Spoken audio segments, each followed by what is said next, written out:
Drama serial मुश्किल में आज की एपिसोड में समीन अपनी मामा से कहती है कि पापा से आप एक दफ़ा बात करें, वो मुझे फराज से क्यों नहीं बात करने दे रही। उसकी मामा कहती हैं कि अच्छी बात है, तुम्हें उसमें पता चलना चाहिए कि फराज तुमसे कितनी मोहब्बत करता है।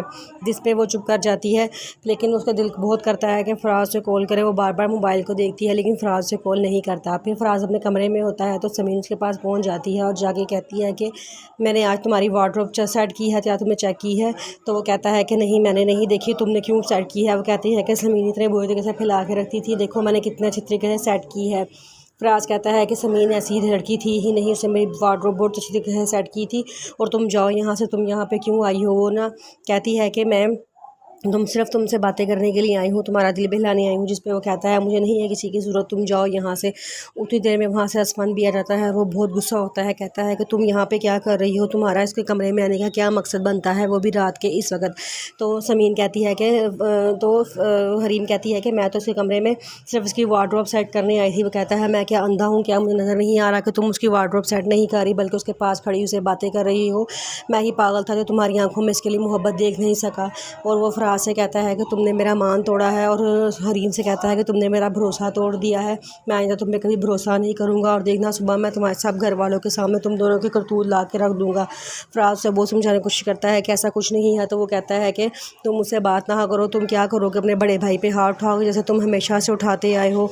इसने तुम्हें मेरे सामने ला के खड़ा कर दिया है। वो बहुत दुखी वहाँ से आ जाता है। तो हरीम बहुत खुश हो जाती है।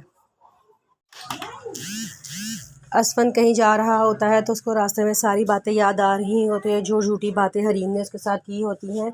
जब वो फराज के करीब जाने की कोशिश करता है और असफन उसे पकड़ लिया है तो वो किस तरह झूठे बहाने बना के अपने आप को बचा लेती है। उसने किस तरह झूठ बोला था कि फराज में ज़बरदस्ती अपने साथ लेके गया था, हालांकि वो खुद गई थी। ये सारी बातें सोचता हुआ वो बहुत दुख में गाड़ी चला रहा होता है कि वहाँ से पीछे से फराज की कॉल आ जाती है। वो फराज से कहता है कि भाई आप मेरे बारे में अपना दिल साफ़ कर लें, मैं आपसे बहुत मोहब्बत करता हूँ, मैं आपका दिल दुखाने का कभी सोच भी नहीं सकता। वो खुद मेरे आगे आती है, मैं उसको कभी उसकी तरफ नहीं गया, वो मुझे अपने साथ इन्वॉल्व करने की कोशिश करती है, लेकिन मैंने कभी ऐसा नहीं सोचा। उसका भाई कहता है मैं इन सब बातों का तब यकीन करूँगा जब तुम समीन को अपने पास ले आओगे, अपने घर वापस ले आओगे, क्योंकि तुम दुनिया के वो खुशकिस्मत इंसान हो जिसकी समीन जैसी पाकबाज बीवी है। कुछ मेरे जैसे बदनसीब लोग भी हैं। वो ये कह के भी फ़ोन बंद करता ही है तो साथ ही चोर आ जाते हैं, उसका बटुआ और मोबाइल ले जाते हैं और कहते हैं कि हमें लैपटॉप भी दो। कहता है कि आप खुद चेक कर लें, मेरे पास लैपटॉप नहीं है।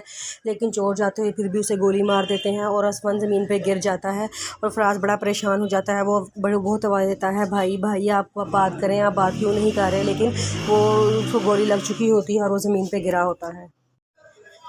फराज की मामा और उसकी बहन बैठी है, बड़े अफसोस से आपस में बातें कर रही होती हैं कि हमारे घर को पता नहीं किसकी नज़र लग गई है। दोनों बेटे एक दूसरे के जानी दुश्मन बन गए हैं। मैं मानती हूँ कि इनमें कभी भी मोहब्बत नहीं थी, लेकिन इस तरह एक दूसरे के दुश्मन भी नहीं थे। उसकी मामा कहती हैं मुझे तो समझ नहीं आ रहा कि आसफन को क्या हो गया है, वो ऐसा पहले कभी ही नहीं था। तो साथ ही हरीम कहती है कि आपको लगता है ना कि वो साइको बन गए हैं, वो वाकई ही ऐसी हरकतें करना शुरू हो गए हैं।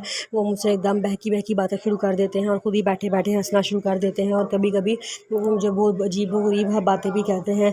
कल रात उन्होंने मेरा गला दबाने की भी कोशिश की थी। कहवा कहते हैं ये कैसी बात कर रही हो तुम? वो कहती है हाँ जी, मैं आपको सच बता रही हूँ, कल रात को मेरा गला दबाने लगे थे, लेकिन मेरी बड़ी मुश्किल से अपनी जान बचाई है। मैंने आपको ये बात नहीं बतानी थी, लेकिन अगर ये मौका ना होता।